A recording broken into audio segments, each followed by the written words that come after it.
زندگی کی تلاش میں ہم موت کے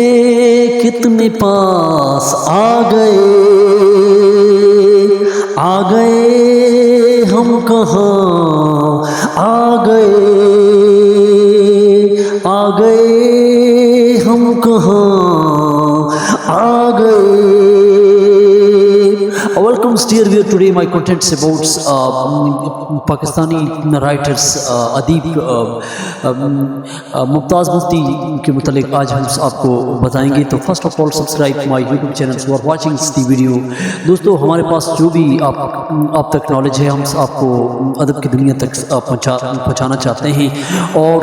جو پوائنٹس بھی ہوں اس کو ضرور لکھ لیا کریں. تو آج ممتاز مفتی کے متعلق بتاتے ہیں. ممتاز مفتی 11 دسمبر 1905 کو بھارت میں پیدا ہوئے اور انہوں نے جو میٹرکس ہے وہ ڈیرہ غازی خان سے کیا, پھر ایف اے امرتسر سے کیا, پھر بی اے جو ہے لاہور اسلامیہ کالج سے کیا اور انہوں نے پھر درس و تدریس کا سلسلہ شروع کیا. اور ممتاز مفتی اپنے زمانے میں وہ مذہبی کٹر پسند تھے اور اس کے علاوہ وہ جو ہے اپنے زمانے میں لبرل بھی رہے. لیکن علی پور کا ایلی جو انہوں نے ناول لکھا اس میں جو سوانح نگاری کی صورت میں انہوں نے لکھا, لیکن وہ کیونکہ اسکولس میں جس زمانے میں وہ رہتے تھے تو اس زمانے میں کیونکہ وہ لبرلز قسم کا ان کا ذہن بھی تھا, لیکن ساتھ ساتھ وہ بالکل کٹرس مذہبی بھی تھے, مذہب سے تصوف سے بھی ان کا لگاؤ رہا. لیکن ان کی جو دوستی تھی, ان کا جو اٹھک بیٹھک جو رہی وہ اشفاق احمد سے زیادہ متاثر ہوئی اور اشفاق احمد سے ان کے ساتھ جو اتفاقاً دوستی بھی رہی. اور اس کے علاوہ اپنے زمانے میں جو انہوں نے لٹریچرز پڑھا, جو انہوں نے ادب کی سویڈن کے جو اس وقت ناول ہوتے تھے وہ سویڈن کے ناول ویسٹرن ٹائپ کے جو ناول ہوتے تھے وہ ان کو پڑھ لیتے تھے. وہ اپنی ان کتابوں کو وہ ریسرچ کر کے وہ اس قسم کی مغرب قسم کی جو ناول تھے وہ زیادہ اپنے زمانے میں پڑھتے تھے. اور پھر اس کے علاوہ وہ اسلام آباد میں مقیم رہے اور پھر ان کی جو ذہن میں اس وقت جو چل رہا تھا, کیونکہ آزادی سے پہلے کے جو حالات تھے اس کو بہت زیادہ کٹر ناپسند تھے اور وہ جو ہندوستانی معاشرہ اس کے ذہن میں جو گونج رہا تھا, اس کی جو سائیکالوجی پہ افیکٹ کر رہا تھا, تو اس معاشرے کی انہوں نے بہت زیادہ عکاسی کی ہے اور وہ اس سسٹمز کے بھی اکثر خلاف رہتے. لیکن اس کے ذہن میں کئی ایسی جو تصورات جنم لیتے اور اس کے علاوہ وہ مولوی پیشے سے درس تدریس کے ساتھ بھی رہے. انہوں نے 1932 میں معلم درس تدریس ٹیچنگ شروع کی اور 1945 تک یہ ان کا سلسلہ رہا اور مختلف کالجوں میں وہ پڑھاتے رہے, اسکولوں میں. اور اس کے علاوہ پھر ملازمت کے بعد جو ہے وہ 1951 میں پاکستان انفارمیشنز میں بھی رہے اور انہوں نے وہاں پہ بھی کام کیا. لیکن اس کام کو بھی انہوں نے جو 1962 میں چھوڑنا پڑا, اس کام کو بھی انہوں نے 1962 میں اس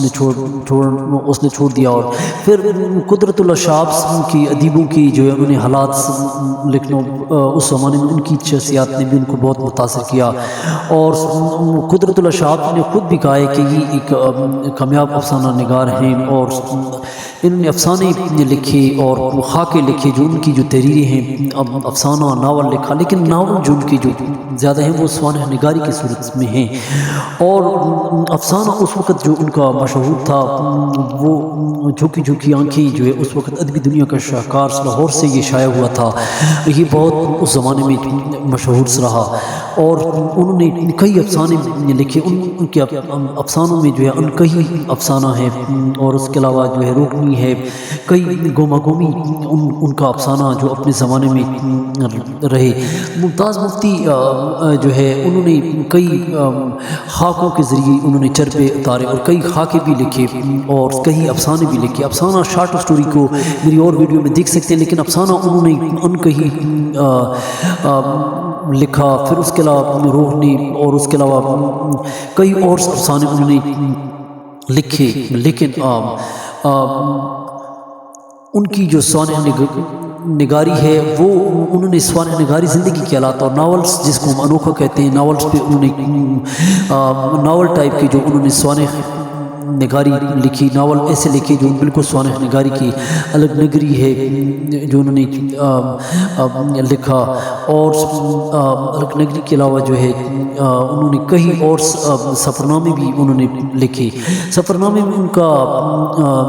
ہند بھاترا ہو گیا، لبیک ہو گیا، اور پھر اس کے علاوہ جو ہے خاکہ نگاری میں ان کے جو ہے اڑ کے ہو گیا، پیاز کے چھلکے سوری ہو گیا، اس کے علاوہ تلاش جو ہے ان کے خاکے جو ہے ہیں، اور انہوں نے جو کچھ اپنے زمانے میں جو دیکھا، معاشرے کی جو عکاسی کی، 47 کے حالات، لوگوں کے حالات، ان کی جو تصنیفیں ہیں ان میں زیادہ طور پر جو ہے انہوں نے مذہب کے بارے میں بھی لکھا ہے، اور ارتقاء معاشرہ، سوسائٹی کو لکھا ہے، اور انہوں نے عورتوں پہ زیادہ لکھا ہے۔ اس کے علاوہ انہوں نے زیادہ موضوع جو ہے انسانی معاشرے پر، انسانی تصورات پر، انسانی سائیکالوجی پر، نفسیات پر جو ہے انہوں نے زیادہ لکھا۔ اور اس کے علاوہ دوسرا انہوں نے جو پہلا جو دور اس کا ہے انسانی نفسیات کا ادوار پہ، ایجز پہ جو انہوں نے لکھے ہیں، دوسرا دور جو اس کا شروع ہوتا ہے وہ جو ہے اسلامی تہذیب پہ انہوں نے لکھا، جس میں انہوں نے جو حیا پہ زیادہ لکھا، اور عورتوں کی آزادی پہ انہوں نے زیادہ، اور مرتے دم تک اس نے آزادی پہ، عورتوں کی آزادی پہ جو ہے وہ لکھتے رہے۔ اور اس کے علاوہ تیسرا جو دور اس کا ہے ممتاز کا، جس میں وہ تصوف پہ زیادہ انہوں نے لکھا، مذہب پہ جو ان کی تصنیفیں ہیں، اور اس کے علاوہ ان کی جو بنیادی کتب ہیں جو افسانہ نگاری پہ انہوں نے لکھا، اور ناول جو ہے علی پور کا ایلی لکھا۔ پھر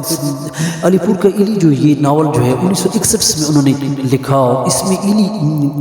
لڑکی ہے، اس کا انوکھا کردار ہے، اور ان کی زندگی کے حالات اس میں ملتے ہیں، جب فیمیلز وومنس اونس، اور علی پور کا ایلی جس میں معاشرے کی عکاسیاں بھی ہیں، اور اس کے علاوہ اس میں اس زمانے کے عاشق ایک پریم کی کہانی جو ہے، ایک محبت بھری کہانی، ایک عاشق کردار ہے، لیکن علی الگ نگری جو ہے ان کا ایک ناول ہے جو سوانح نگاری کی صورت میں انہوں نے لکھا۔ یہ ناول جو انہوں نے بہت ہی انوکھا لکھا، جس میں کئی ادوار ہیں، دوسرا تیسرا دور ہے، جس میں انہوں نے ایک عقیدت مند انسان کا خاکہ لکھا، اور اس کے علاوہ منظر نگاری ہے، اس کے اندر خاکہ نگاری ہے، اس میں جذبات نگاری کا ترجمہ کیا، اور اس کے علاوہ مکالمہ نگاری، کردار اس کے انہوں نے اس زمانے میں لکھی۔ لیکن 1968 میں جو ہے وہ حج پہ قدرت اللہ شاہ کے ساتھ وہ گئے، اور انہوں نے لبیک جو سفرنامہ ان کو بہت مشہور رہا، جو حج کی سچویشنز پہ، مسلمانوں کے مذہبی عقائد پہ انہوں نے جو ہے یہ ان کا بہت ہی مشہور سفرنامہ رہا۔ دس واز ویری فیمس، اپنے زمانے میں یہ بہت مشہور سفرنامہ انہوں نے لکھا، اور اس کے علاوہ انہوں نے اور بھی کئی سفرنامے لکھے۔ ہند بھاترا جو ہے 1987 میں جو ہے انہوں نے ایک جو ہندو معاشرے کی جو اپنے زمانے کی عکاسی کی، لیکن اس کے اندر انہوں نے جو ہے امیر خسرو کے ساتھ، امیر خسرو جو اپنے زمانے کا مشہور شاعر رہا، اس کے ساتھ جو انہوں نے شرکت کی، اس کا زیادہ اس کے اندر حوالہ ہے۔ اس کے علاوہ خاکوں کا ان کا جو مجموعہ رہا اپنے زمانے میں، وہ کیونکہ ان کے جو خاکے ان میں ادیبوں کا، شاعروں کا جو ہے ان کا مجموعہ رہا، وہ جو زمانے میں لوگ جو اس کے ارد گرد ساتھی تھے، دوست تھے، احباب تھے، ان کا بھی انہوں نے ذکر کیا، اور ان کی زندگی کی عکاسی کی، اور اس کے علاوہ ادیبوں کا انہوں نے ذکر کیا، اور اس کے علاوہ انہوں نے ڈرامہ نگاری بھی کی، اور ڈرامہ میں انوکھا انداز میں انہوں نے ڈرامہ لکھا، لیکن اس کے جو ڈرامے ہیں وہ بہت منفرد ہیں، اور اس پہ جو ہے ایک ادیبہ خاتون اس زمانے میں جو پی ایچ ڈی کر رہی تھی، اس نے جو ہے جب اس کو پتہ چلا کہ ممتاز مفتی پہ جو ہے پی ایچ ڈی وہ کرنا چاہتی تھی، اس نے لکھنا چاہا، لیکن اس کو یونیورسٹی اس زمانے میں جو یونیورسٹی تھی اس نے اس کو اجازت نہیں دی، اور اس کو اجازت اس کی وفات کے بعد انہوں نے کہا، لیکن جب اس کو پتہ چلا مفتی صاحب کو تو انہوں نے کہا کہ خواہ میری مرنے پر تلی ہوئی ہے یونیورسٹی، تو پھر اس کے مرنے کے بعد جو ہے اس کے جو نقوش یہ جو اس پہ جو لکھا وہ ڈاکٹر نجمہ عارف تھی، جو 2003 کا جو ان کا مقالہ جو ریسرچ اسکالری مقالہ انہوں نے لکھا، تو ان کا جو مقالہ تھا وہ فکری ارتقاء پر انہوں نے مقالہ جو ہے شائع کیا، اور اس کے علاوہ ممتاز مفتی کو ستارہ امتیاز اور اس طرح کئی ایسے ایوارڈز ملے، جس میں منشی پریم چند ایوارڈز بھی ان کو ملا، اور اس کے علاوہ 1995 میں انہوں نے وفات پائی، اور اس کے علاوہ 91 سال انہوں نے ٹوٹل عمر پائی، اور اس کی جو نام کی سڑک ہے وہ ملتان میں اب بھی بنی پڑی ہے۔ اس کے علاوہ جو ہے انہوں نے بہت سے کام کیے، اور ان کی اب اگلی ویڈیو جو ہے ہماری ہوگی وہ تھوڑی سی اس پہ ہم تبصرہ کریں گے، تو آپ لوگ میرا چینل سبسکرائب کریں ٹو ایئرز آف وومنس۔ اگر یہ بھی خطا ہے تو بے شک ہوئی خطا، اپنا سمجھ کے تجھ کو پکارا کبھی کبھی، میں نے کوشش کی کہ شارٹ ورژنز میں آپ تک ادب پہنچائیں، اور ہم سے خطا ہو سکتی ہے، لیکن چینل کو سبسکرائب کریں، لائک کریں، شیئر کریں، اور this is the greats writers of Pakistan. Thank for watching.